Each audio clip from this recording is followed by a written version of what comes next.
Yes guys, good morning. Hope you're all doing well. Thank you for coming along to the channel today to join me on my way to work once again. If you're new to the channel, welcome along. I hope you enjoy the content. If you do, feel free to watch more videos. If not, it is what it is. You know, I can't do much about that. Anyway, today I wanted to talk about the death of the Big Six. Sounds very dramatic, I know. So I kind of wanted to just get into a bit more of like the top 4 race and what's been going on in terms of that old Big Six we used to have, you know. Formerly we had 6 main teams at the top of the table competing for Europe year in year out. We've not had it for what, 3 years now, so maybe even more than that, you know, potentially more, because obviously we had Leicester there at one point. Like, I think the Big Six is dead now. I think that phase of that Big Six, those Big Six teams, is dead. I think it's gone. When we look at what was in previously, was the Big Four. So I don't know if you guys, anyone will be old enough to remember, whoever's watching this maybe, when they used to be just the top 4, like the Big Four, and they used to call it Grand Slam Sunday, I think. And they would always put like Chelsea. It was always Chelsea, Liverpool, Man United, Arsenal on the same weekend. It used to be like, if you knew about that, you would not leave the TV. You would always just sit down that Sunday, just watch it for the entire time. You watch a really good Man United Arsenal game, then you watch a really boring Liverpool Chelsea 0-0. That's how it used to go. But you used to always get sucked in for it, no matter what. And that happened probably until Man City came along with their money. So maybe until about 2010, and then after that, we started getting the Big Six, because Spurs had just started to creep into the Champions League spots at that point under Redknapp. So you just start to get the Big Six in there, and then we've had that Big Six in for about 10 years, just over 10 years, 15 years on now basically, since the Big Six came into effect. And I think it's time we move on from the Big Six. I think it's gone. I think it's dead. I think potentially you could have a Big 3, or you have to have like a Big 8 or a Big 10, because there is no Big Six now. I think you've got Tottenham and Man United both languishing in about 13th, 14th, so you can't be calling them Big Six teams. I know it's just one season, but for United, they haven't been the Big Six side in a few years now. I look at Villa, and they're currently occupying, I think, 5th spot. No, I think they're 1 point off Man City actually, so they might be in 7th. But if they were to go and get that top 6 position, that means they might push out Man City, or they might push out Chelsea, who I think are quite likely to drop out. I keep saying it, Chelsea will come outside of that top 6. I know that sounds mental, but that's just what I believe will happen. And if you don't believe me, go look at my predictions video. Again, I try and push it in every single video now, because I really enjoyed that video. I really put a lot of effort into it. So if you haven't seen it, go watch it. I predicted every single result for it until the end of the season, and I got Chelsea in 9th. Spoilers. So yeah, I look at this Big Six now, and there's too many teams breaking into it to be able to call it a Big Six. I mean, we look at Brighton, for example. I think it's not very long until Brighton do crack that top 6 and stay in the top 6. Brighton have just needed a bit of consistency in their game. They had it with they had the same issues with De Zerbi as they have with Herzl, where they look amazing for like a third of the season, then they come off the boil for the other third, and then they'll look amazing again. It's like, you can't do that if you want to get the top 4 or top 5. Not anymore. Not anymore. You need to be consistent throughout the majority of the season. I think the exception to that, potentially this season, you look at maybe Chelsea. They have come off the boil since about December, which means they've had 3-4 months playing like a really good football, and since then it's been really turgid football. They've really struggled since about December. So fuck, that's gonna get cooked up there. Anyone sees that? Yeah, it's interesting to think about, because what's the next big like 6 big teams to compete? Because I don't see United competing in the next couple of years. Spurs, I don't know if they fix themselves for next season. I don't know. I don't see it. I said when Ange gets his players back, it's still going to be the same issues that they had before, and I've been proved right. Like, they still have the exact same issues as before. The style of play is just not compatible with the league from the looks of it, and they'll beat the small teams, but against any top opposition, that style of play just gets found out. It's just not effective. It's basically when you play that style of play, you're basically rock paper scissors. Like, you've got a 1 in 3 chance of winning, basically. Like, you're not giving yourself the best opportunity to win. And it'll be interesting to see how Spurs try and fix themselves. I think they're extending Zon's contract again, which is like, that's fine as long as he's not going to be a regular starter next season, I don't think. Otherwise you're going to end up in a position with like De Bruyne at City, where if he's having to start games throughout the entire season, he won't be the same player he was. So you want to keep him in for like, I'm sorry guys. Yeah, you want to keep Son fresh for those big games next season. So you will need to go out and get a left winger, or think of someone who can play there. If he wants to bring Brennan Johnson to that side and play Odegaard on the right more, I don't know. But I don't see Tottenham bouncing back straight away to that top 6, is my point. So that's why I'm thinking the top 6 just isn't the top 6 anymore. Forest, can Forest maintain where they are currently? I don't think they'll maintain where they are. I think they're going to have sort of a Newcastle season where they do really well, and then you're going to see them drop off a little bit when they have Champions League, and I think that's completely fair enough for them. I think if they can maintain a top half finish next season while having Champions League football, getting through that into the knockout stages potentially, I would say that's a successful season for Forest. I think if they can secure a top 8 finish next season with, I don't know, around the 16 quarter final, maybe even a playoff, you know, just for the money you get from getting through the competition, I think it would be massive for Forest. And I can see them doing it. I think they're quite smart with their recruiting. I think Nuno knows what he's doing. He's had European football with Wolves and still got them in 7th and 4th, so he knows what it takes to get you there. So I'd be quietly confident for us getting another top 8 finish next season. But I don't think they'll be in the top 3, don't get me wrong, but definitely they'll bounce back. Man City, I think they'll definitely bounce back. You'll see them in the top 3. And when I mentioned that big 3, I think you could literally put Liverpool, Arsenal, Man City in a bracket by themselves, because there's not really much debate normally about these teams if they're going to make top 5, or sorry, top 4. So you can kind of put them as like the big 3 and just lead them out.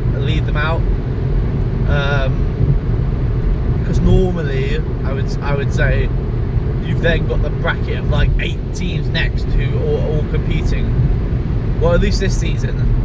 Last season was similar in terms of you had about maybe 4 or 5 teams competing, but this season you've literally got, I think it's from like 4th to 10th. There's about 6 points in it. Maybe there's a couple more now, and they keep dropping points. Like, I look at the weekend just gone, and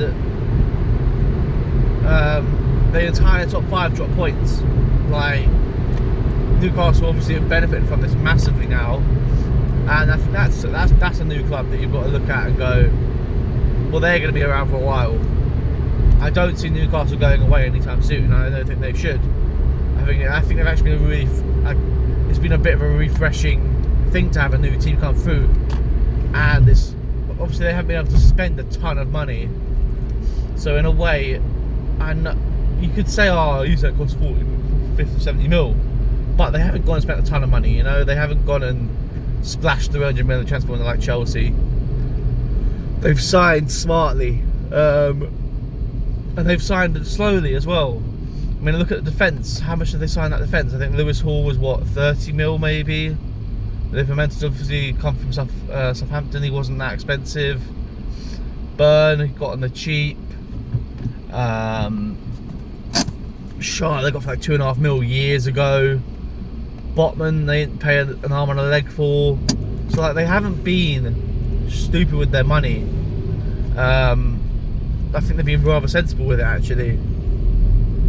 And I have liked the business that they've done. So like I said, I think it'd be quite refreshing to have a new team in that top bracket, and they were obviously the first ones to break into that top 6 really in that first season a couple of years back. So I think, oh sorry guys, 1 second, I'm just doing this road.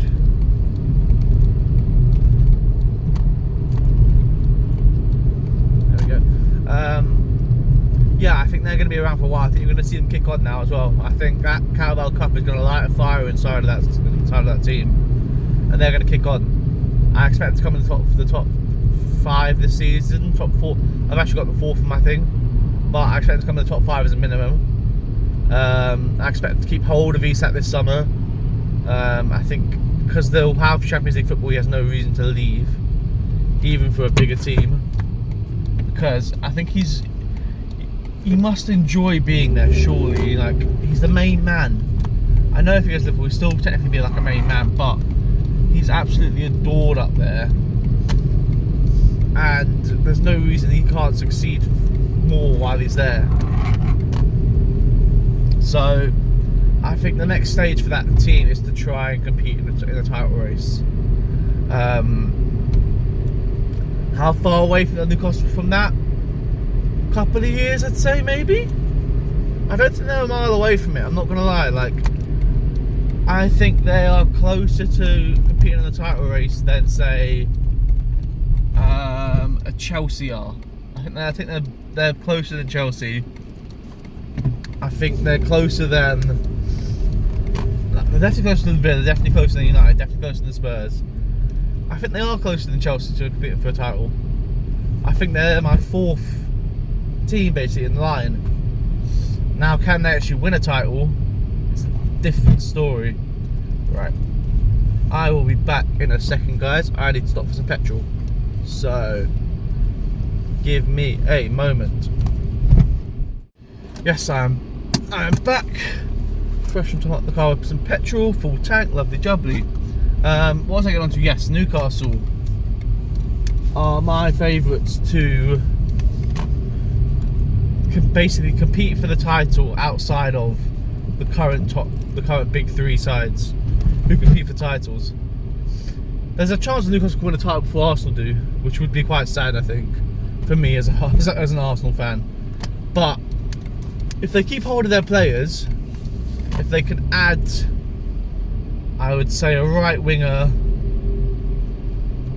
a couple centre mids to give them some more like rotation options in there, and a couple of centre backs, I think, and then maybe like a couple of cover fullbacks, you're definitely looking at a promising side. So maybe they need about 4 or 5 players, which you can get in a couple of transfer windows. So I think Eddie Howe, he needs to kick on this season. I think next season they have to be, I'd say, comfortably in the top 4. Like, they have to be leading that race. They can't be playing catch up like they are now. I think if they want to be a serious contender in a couple of years' time, they need to start kicking on now. Well, they need to be like, need to just be like Arsenal were at one point in the season. 1 second, I've got to make a turn here, guys.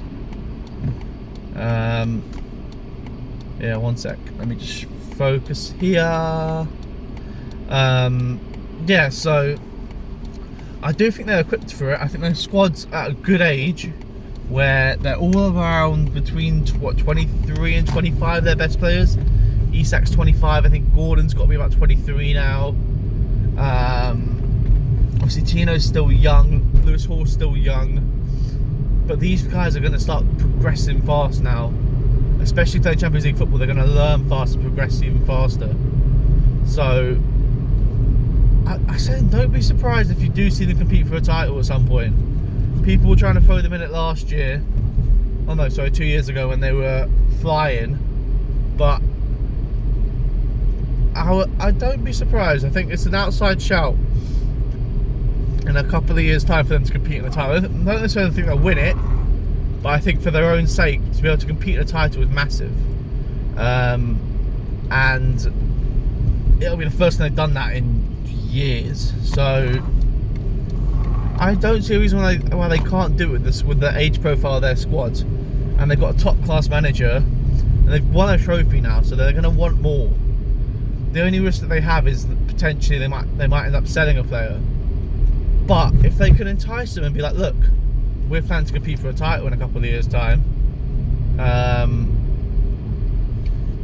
If you want to go, but we're gonna win a league. Basically, that's what they've got to try and be like. Look, we're gonna win a league, so you might want to stick around. Obviously, players might want more of a guarantee. Like Isak might want to play for Liverpool or something. But I think next season it could be a massive season for Newcastle.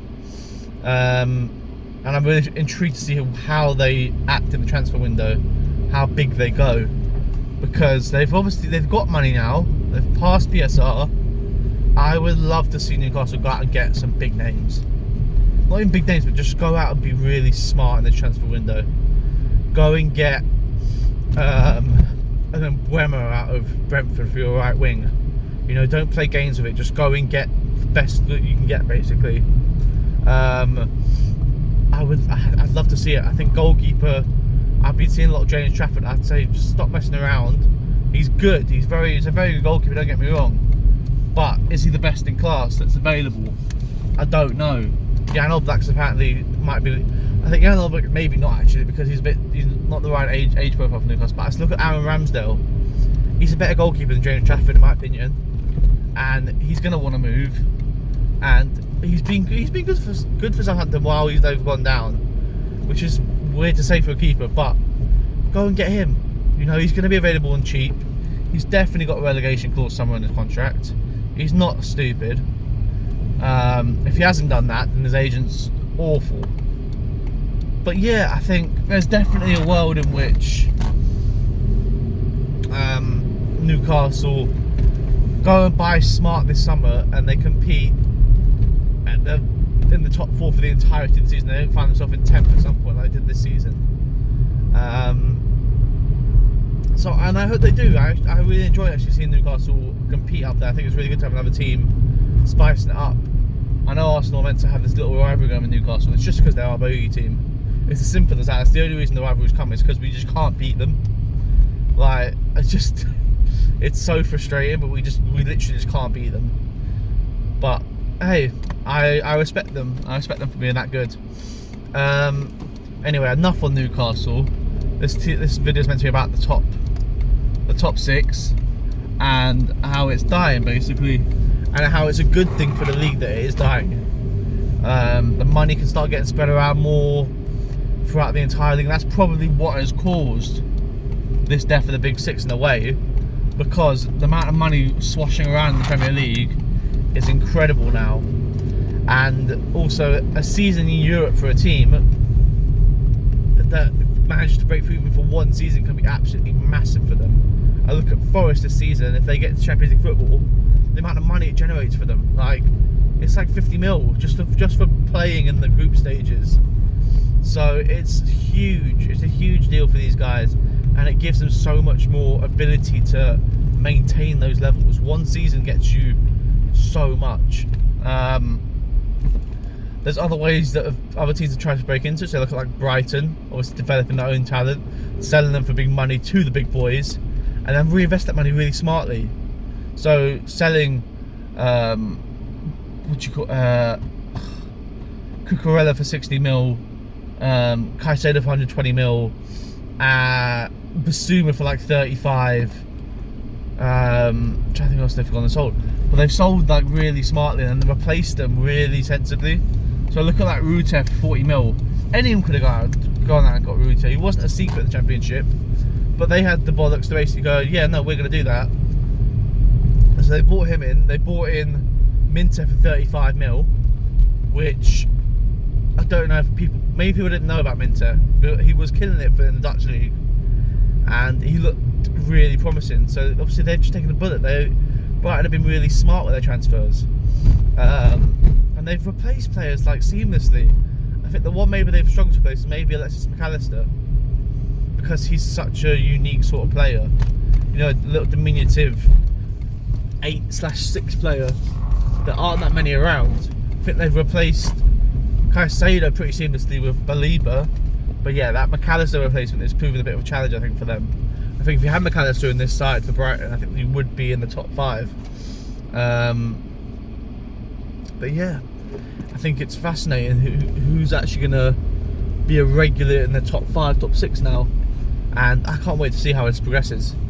I think I'm going to do a video at some point about my predictions for the next like 5 years, what's going to happen, because I think it's up at the air right now in the Prem. I think any team could basically come forward. You could see a Nottingham Forest maintaining the position in that top bracket of teams, but I do think that top 3 is not going away anytime soon. I think that top 3 is the best well-run clubs, and I think that top 3 will maintain that position. I think maybe in 2-3 years time you can maybe see a Newcastle trying to compete up there. I don't see Man United coming back into this top bracket for a couple of years at least. So the top 6 is dead. Spurs out in the wilderness, who knows where they're going to come back. United, forget about it. I'd love to see like a Fulham really push for this European spots this season.